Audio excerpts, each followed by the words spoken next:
Muy bien, de esta manera seguimos con nuestra agenda del día de hoy. Uno de los grandes retos en la actualidad es cómo suplir la creciente demanda de energía para producir y consumir, para transportarse, construir las nuevas ciudades y vivir en un mundo que buscará trayectorias de desarrollo bajo en carbono. Por eso la conferencia a continuación se denomina La energía cambia de nombre en una economía baja en carbono. Así que invitamos al escenario al doctor Álvaro Villasante de la Dirección Desarrollo de Negocios del Fondo de Inversión Suizo Ecosolar. Doctor Villasante, le cedo el micrófono.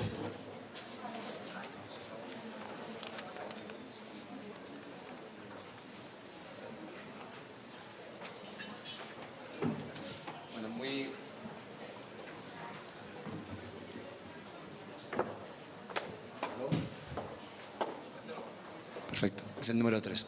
Muy buenas tardes y muchísimas gracias, sobre todo a la Andy y a Nancy por habernos invitado a participar hoy de este evento, sobre todo con una temática pues tan interesante, pero a la vez tan importante, ¿no? a nivel global, a nivel regional y a nivel local. Me han pedido que hable pues, de la importancia que tienen las energías, especialmente lo que se ha dado en llamar las nuevas energías, en esta transición hacia una economía sin carbono, ¿no? Cuando hemos estado preparando esta presentación, que la hemos preparado en poco tiempo, porque la verdad ha sido muy rápido todo y ha sido maravilloso también prepararlo, la hemos preparado con el equipo de Bloomberg New Energy Finance en conjunto, pues hemos estado pensando mucho sobre qué hablar, ¿no? ¿Qué podría ser importante para Colombia? ¿Qué podría ser importante escuchar aquí en Colombia? Y sobre qué podríamos hablar que tuviera interés para la economía nacional. Y entonces, pues bueno, yo siempre comienzo casi todas mis presentaciones con alguna frase. En el caso de esta presentación, pues he querido utilizar una frase de un libro, que es mi libro preferido, y ojalá que se nos llene la sala porque al final de toda esta presentación espero que la mayoría entiendan por qué estaba hablando de un sueño y no porque se me hayan quedado dormidos, porque entonces sí que estaremos complicados y no habrá tenido sentido nada de lo que yo haya hablado aquí. Es un sueño porque era impensable prácticamente hace muy poquitos años que todos los países o que una gran parte de los países del mundo se pusieran de acuerdo en algo tan importante y que debería ser tan normal como cuidar nuestro planeta y buscar la sostenibilidad futura del mismo, ¿no? Pero bueno, ha sido bien complicado. En pocas semanas estaremos celebrando prácticamente un año desde que ocurrió, desde que se juntaron en París la mayoría de países del mundo, 195 en aquel momento, para llevar adelante un acuerdo que la mayoría de líderes a nivel internacional calificaron de único, de espectacular, de trascendental para el ser humano y otras decenas de frases y de apoyos públicos, incluso hasta el Papa Francisco se involucró en este punto. Pero todo está muy bien, en el papel y en la palabra todo está muy bien, pero ¿a dónde vamos? Porque es muy importante las frases, pero el reto que tenemos por delante es muy importante.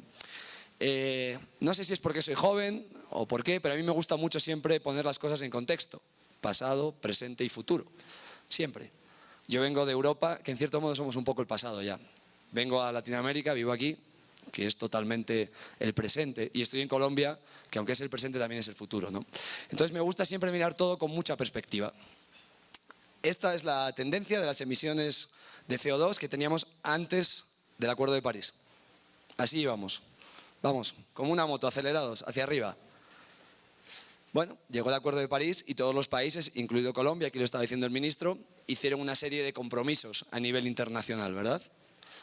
Esos compromisos pues nos llevan a lo que vemos ahí, un pequeño cambio a la baja que no modifica para nada lo que estamos buscando. Y después el gran objetivo, los 2 grados. Si ustedes se fijan, el reto que tenemos por delante es muy importante y es muy complicado.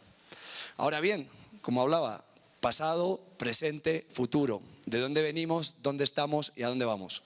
Si volviéramos al momento cero de la historia, que sería maravilloso seguro, algunos ni lo imaginamos, cuánto tiempo ha pasado.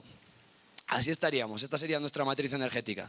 Qué maravilla para EPM y cualquier empresa gestionar esta red eléctrica, ¿no? Pero bueno, han pasado unos cuantos años, han pasado unas cuantas cosas y el mundo ha ido cambiando. Quiero que, si pueden, se fijen muy bien en este puntito rojo que tenemos en el medio, ¿eh? Si pueden, quiero que lo observen bien, porque es un poco el centro de ese pentagrama que nos lleva al punto, digamos, donde se toma fuerza, qué tipo de combustibles, qué tipo de fuentes de generación son las que lideran, ¿no? Y que vean la evolución, ¿no? Cualquiera podría pensar que cualquiera de ustedes tendrá en la mente una imagen del punto actual y a dónde debemos ir. Bueno, 1980, 85, comienza la importancia de la nuclear, se comienza a desarrollar la nuclear, 90, 95, 2000, y aquí hay un punto clave del que se habla mucho y que para Colombia probablemente haya sido muy bueno.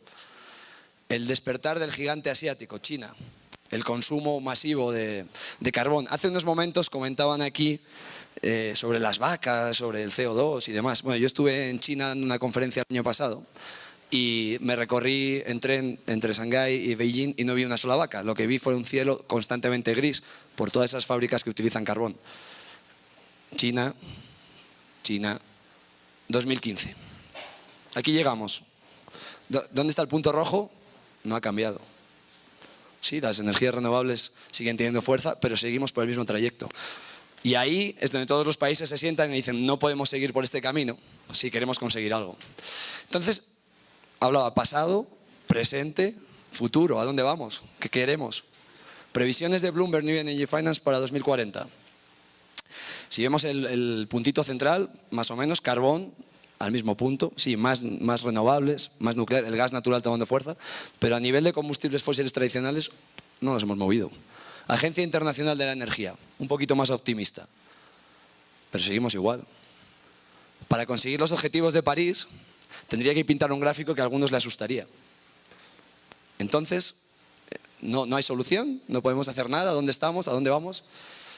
Pues bueno, necesitamos un milagro, eso dicen algunos. Cuidado, que yo no he venido aquí a competir con la Iglesia ni a hablar de milagros. Yo he venido a hablar de energía, si hay alguien relacionado con la Iglesia que no se me enfade. Algunos piensan que hace falta un milagro, otros pensamos pues que ya es una realidad, ¿no? Es una pequeña discusión como tiene todo el tema de la energía. Y quienes piensan que hace falta un milagro no creen que haya otras fuentes alternativas y creen que hay que seguir haciendo las cosas de la misma manera y esperar a ver si un día pues, la capa de ozono pues, se pone contenta y nos cambia las cosas. Otros pensamos que no, que hay un movimiento real, un movimiento mundial. Por eso hablaba pasado, presente, futuro, mundial, regional, local, Colombia.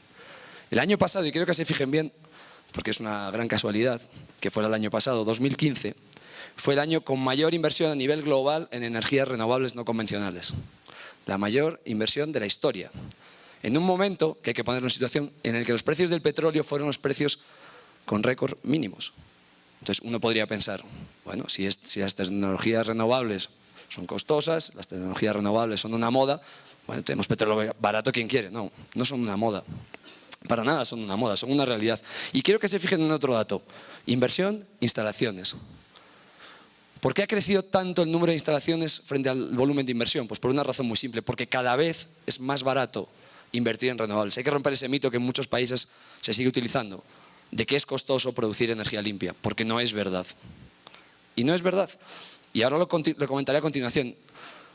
Por un lado está el sector privado, por otro lado el sector público. El sector privado está haciendo su tarea, está haciendo que cada vez sea más competitivo. Necesitamos del sector público, del apoyo del sector público. Si lo vemos en contexto, en comparación con otras fuentes, si sumamos renovables no convencionales con la gran hidro, que aquí en Colombia ustedes la conocen muy bien, veremos que duplica la inversión en los últimos años de otras tecnologías. Por lo tanto, no es una moda, no es algo que suene bonito. Las grandes empresas, las grandes utilities, compañías, como aquí comentaba la persona de EPM, están apostando de verdad por este tipo de tecnologías. No es una moda al uso, es una realidad. Si vivimos a espaldas a ella, vivimos a espaldas al mundo. Pero bueno, supongo que si hago una pregunta aquí, estamos de acuerdo todo el mundo, después de ver los datos, en que las energías renovables son una realidad, ¿no? Hay alguno, bueno, habrá alguno que me diga que esto es un sueño, como yo decía al principio, y que no cree en eso. Alguno habrá, ¿no? Pues bueno, amigos tiene, porque algunos más hay por el mundo. Pocos, pero alguno que otro hay, ¿no? Y este es el problema, que muchas de estas personas que no creen en el futuro, porque viven en el pasado, no son capaces de ejercer en el presente medidas que hacen falta. Y estas mismas personas, muchas veces, por desgracia, son aquellas que tienen el poder de decisión. Como decía, hay dos puntos, sector privado, sector público. Según un estudio del Banco Mundial, el 80% de la inversión necesaria para alcanzar los objetivos de París ha de venir del sector privado. Ustedes son todos del mundo de la empresa. Este foro está lleno, lo cual ya me da un pequeño respiro, parece que el sector privado está ahí. Pero por otro lado está el sector público. Y si el sector público no apoya, pues va a ser complicado conseguir, ¿no?, lo que esperamos. El sector privado está haciendo su trabajo. Esta es la curva de costes de la energía solar desde el año 1976 hasta la actualidad. Más del 99% de disminución de costes. Curva de experiencia. Esto quiere decir, cuando al sector privado se le deja trabajar, el sector privado responde. Esto quiere decir, los sueños se cumplen. Hace muchos años alguien inventó Internet y dijeron, este hombre está loco. Hace muchos años alguien pensó muchas cosas que estaban aconteciendo y nadie se lo creía. Pero claro, como decía, sin sector público, complicado, ¿no? ¿Y qué está haciendo el sector público a nivel mundial? Porque, digo, el sector privado puede ser muy valiente, pero si no tenemos un sector público que apoye, pues poco sentido tiene. Esta es la situación en el año 2000, no hace muchos años atrás. Los países que aplicaban medidas directas de apoyo a las energías renovables, bien por feed-in tariff, ayudas en la tarifa, o bien por licitaciones. Este es el año 2016. Esta es la realidad. Y esto es lo que está llevando al mundo a las tasas de inversión que yo estaba mostrando. 2000, 2016. Los mecanismos públicos de apoyo, pero no de apoyo competitivo, y hablaré más sobre ello a continuación, están llevando a que se pueda ganar esa batalla de descarbonización, a que las energías renovables estén penetrando. Y sin costar más a los países. Yo vengo, como decía, del pasado. Cometimos muchos errores en Europa, muchísimos, pero esos errores han ayudado a que en el presente y en el futuro las energías renovables lleguen a costes mucho más eficientes a países que están en el presente y en el futuro. Este es el efecto real de este tipo de políticas. Los países, esto es un ejemplo, un análisis que hemos hecho con el equipo de Bloomberg, las tarifas de los países que aplicaban medidas de apoyo directo, feed-in tariff, subvención a la tarifa, y han pasado a mecanismos competitivos, licitaciones y otro tipo de mecanismos, hasta el 60% de reducción en tarifas. Y no estoy hablando de países muy lejanos, ahora lo veremos, países muy cercanos a Colombia. Entonces, claro, yo estaba el año pasado, como comentaba, en Shanghái, conversando, y estábamos todos muy felices. Ahí estábamos en noviembre, la gente en Asia, porque habíamos alcanzado 5,8 centavos en una licitación de energía solar. Eso sí que era el futuro. Estábamos viviendo el futuro en el presente.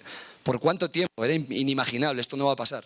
Yo en aquel momento preparé una presentación y estaba feliz. Dije, me va a durar esta presentación 2 o 3 años, porque tenemos el mínimo coste de la historia. Pero claro, como digo, las empresas, cuando se las deja el sector privado, nos sorprende. Y llegué, y pasó el carnaval, y dije, bueno, pues este año me vale la presentación para todo el año. Y me sorprenden en Perú, Latinoamérica. 4,8 centavos por kilovatio hora. En Marruecos, eólico, 3 centavos. Dije, bueno, con esta presentación ya sí que sí, estoy 3 o 4 años, no cambio la slide, qué maravilla, no tengo que trabajar más. Pero las sorpresas pasan. Y volvimos, marzo, otro récord a nivel mundial, en Latinoamérica también, 3,6 centavos de dólar por kilovatio hora. Esto no puede pasar, es inimaginable. Carajo, qué casualidad, agosto, a que volver a cambiar la presentación, vacaciones europeas, me estropearon la semana, la tuve que cambiar. Pensamos, no va a volver a pasar. Anda, hace un par de semanas, México, récord mundial otra vez por precios a la baja. Precios sin subvenciones, sin incentivos. El mercado compitiendo, empresas contra empresas, sin incentivos. Esto es lo que ocurre cuando se deja operar el mercado. Ahora bien, que seguro que esta pregunta me la van a hacer después, es el precio mínimo conseguido a nivel mundial. No quiere decir que todo el mundo esté generando energía a ese precio. Son unas condiciones de radiación muy buenas en estos países, México, Chile y Perú, unas condiciones de contratos públicos, en dólares, etc. Pero como les dije, hay que vivir en sueños. Si yo hubiera dicho eso en mi oficina hace 2 años, me llamarían algo más que soñador. A lo mejor no estaba trabajando hoy. Los sueños existen. Acuérdense esas cifras y acuérdense en el futuro de Colombia de lo que yo comentaba hoy. La realidad acontece. Entonces, ¿vivimos en el futuro, en el pasado o en el presente? ¿Estamos en la realidad o en la ficción? Pues bueno, eso ya se lo dejo a ustedes en su mano. ¿Estamos en el futuro o en el pasado? ¿Quién me hubiera dicho esta imagen hace muy poquito tiempo podría haber sido realidad? Ninguno, ¿verdad? O muy poquitos. Y claro, yo vengo del sector de energía renovable, ¿qué voy a decir, no? Qué maravilla, un avión solar. Bueno, ese avión vuela porque aparte de tener energía solar, tiene otra serie de innovaciones que han surgido. Baterías. Se ha hablado mucho aquí. Se ha hablado también de otro punto, ¿no? Decía aquí el ministro que habían perdido un poco la batalla a nivel del coche eléctrico. El coche eléctrico es una realidad. Ayer Mini, que todos lo conocen, anunciaba que va a sacar un modelo también eléctrico. Más de 1,2 millones de vehículos eléctricos se estima que hay en el mundo ahora mismo. No hace muchos meses caminaba yo aquí en Bogotá por Unicentro, creo que se llama, ¿verdad? Y hay un punto de recarga de coches eléctricos. Me sorprendió. Esto es una tendencia y esto está pasando. Eso tiene efectos en el consumo, en la eficiencia, pero también tiene efectos que cada vez son más asequibles. Ya hay carros eléctricos a $30.000 con más de 200 kilómetros de autonomía. Inimaginable hace mucho tiempo. El carro eléctrico era algo que a alguien soñador, los sueños, se compraba. Pero claro, también tenemos el almacenamiento de energía. ¿Para qué lo vamos a negar? La mayoría de las fuentes renovables son intermitentes. No hay sol todos los días, no hay viento todos los días, ni a todas las horas. Ahí el almacenamiento de energía está jugando un papel fundamental. Estos son números reales y previsiones para final de año. Las previsiones para 2050 muchísimo más alentadoras. Es otro cambio, es otra realidad. Pero claro, mientras todo esto está pasando en el resto del mundo, podemos decir, bueno, estamos en Latinoamérica, está muy bien. Esto lo hacen en las películas de Estados Unidos y ahí hay 4 señores que se montan en un carro eléctrico en Tesla, en San Francisco, pero en el resto del mundo vivimos de espaldas. Pues no. Esto es Latinoamérica, que ustedes lo conocen mejor que yo. Latinoamérica es uno de los mercados más activos a nivel mundial en energías limpias, de los más activos. Países como Honduras, que pueden sonar a lejanos o a no comprometidos con este tipo de causas, son líderes en Latinoamérica. Argentina, uno de los últimos países que se ha incorporado a esta tendencia. Volvemos a hablar de lo mismo, sueños, nadie se hubiera imaginado muchos de estos países. Pueden ver en algunos puntitos, que esto es una presentación mía, esto es una caracterización mía y cada uno lo puede ver a su manera. Países que están hoy en día ejecutando licitaciones, como hablábamos, licitaciones competitivas para buscar energía barata. Los mercados líderes hoy en día, especialmente Chile, Brasil, México, por tamaño y también por incentivos, por regulación, por impulso. Y los países que en el mercado internacional de inversión se ven como con mucho potencial. Argentina, Cuba, Colombia.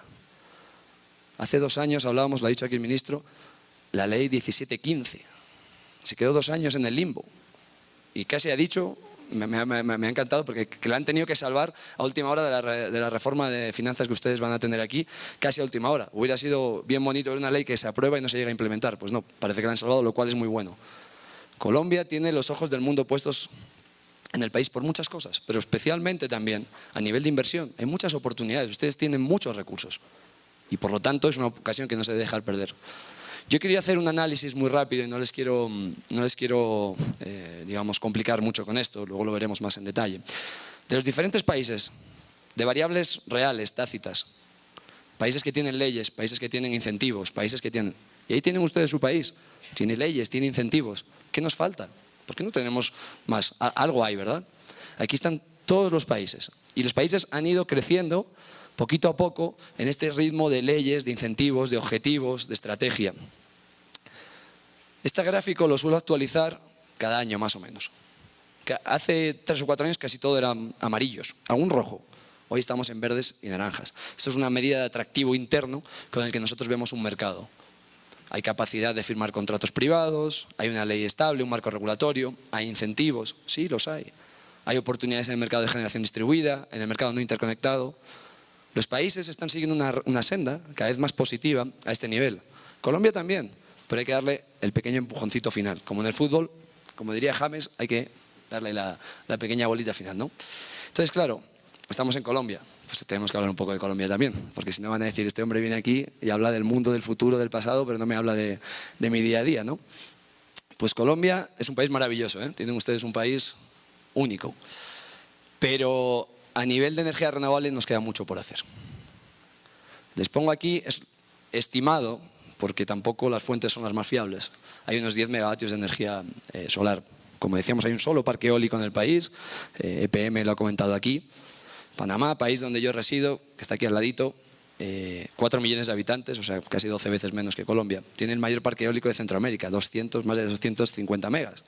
Tiene más de 70 megas ya solares, poquito a poco, casi sin empujar. O sea, hay mucho camino que podemos recorrer en Colombia. La legislación está, el entusiasmo de las empresas está, porque aquí se ve, pero nos falta el impulso. como decía, sector privado, sector público. Y para mí, Colombia está en este momento pues como en una encrucijada, en un juego de ajedrez, en un juego de dominó. Las fichas están, pero necesitamos que caminen. Tenemos los compromisos internacionales. Ustedes, el Senado de Colombia acaba de aprobar, hay que ratificar el tratado, pero Colombia va ahí por la senda. Tenemos un contexto global, como venía explicando, muy positivo. Un contexto en costes muy positivo. O sea, hasta siendo egoísta, Colombia se puede aprovechar del aprendizaje de los demás. Hemos visto cómo va bajando el coste poquito a poco. Nosotros en Europa pues fuimos los pioneros, pagamos muchísimo más caro el coste del pionero. Colombia asume energías que ahorran dinero a la matriz. Hay el interés del mercado internacional. ¿Qué nos falta? Dar ese empujoncito. Estabilizar, crear contratos, crear licitaciones, para que venga más inversión a Colombia y podamos contribuir con esos objetivos que queremos. Esta es la matriz de Colombia hoy en día. Yo les hablaba de un sueño. Empecé mi presentación con un sueño y sigo soñando, de despierto. Así es como se ve hoy. A muchos como yo, pues nos gustaría que se viera de otra manera, pero así es como se ve. Es verdad que tenemos gran hidro, pero ustedes, mejor que nadie, saben lo que pasa en Colombia cuando hay épocas de sequía, y lo han vivido. Y tenemos que irle a comprar energía a Ecuador, o tenemos que estar con el miedo de recortes, o tenemos que usar térmicas muy caras y baratas. Entonces, les pediría por un segundo que todos ustedes que están aquí sueñen con que esa matriz no es la misma. Porque mi sueño, estando hoy aquí en Colombia, es que esa matriz sea cada vez más renovable, pero renovable no convencional, con otros tipos de tecnología. Porque al final, la energía es un sueño. Desgraciadamente, para muchos millones de personas es un sueño porque no la tienen. Este es un ejemplo real. Es un proyecto en Perú, que nosotros hemos tenido la suerte de financiar junto con el Banco Mundial y probablemente es el proyecto de que más orgulloso me siento en toda mi carrera. Este proyecto está llevando electricidad a 6.000 familias. 6.000 familias que a la fecha no tienen electricidad. Aquí hablamos de internet, hablamos de muchas cosas. Sin electricidad no hay ni internet. Y les voy a poner un ejemplo más, que es un ejemplo muy real, y perdonen que me cruce. Fíjense en esto. $2. ¿Verdad? Qué simple. Parece un juguete de niños. Pues esto en muchas comunidades de África y de aquí en Latinoamérica también le cambia la vida a la gente y le permite a la gente soñar con una vida diferente. Una cédula solar, luz. Permite que muchas niñas y niños puedan estudiar por la tarde. Soñar está en la mano de todos nosotros, pero especialmente de ustedes. Ustedes son el sector privado de Colombia. Y más que nadie está en sus manos que todos los colombianos sueñen con un futuro mucho más limpio y mejor para todos. Pues muchísimas gracias y aquí estaremos para cualquier pregunta que puedan tener, más que a la orden.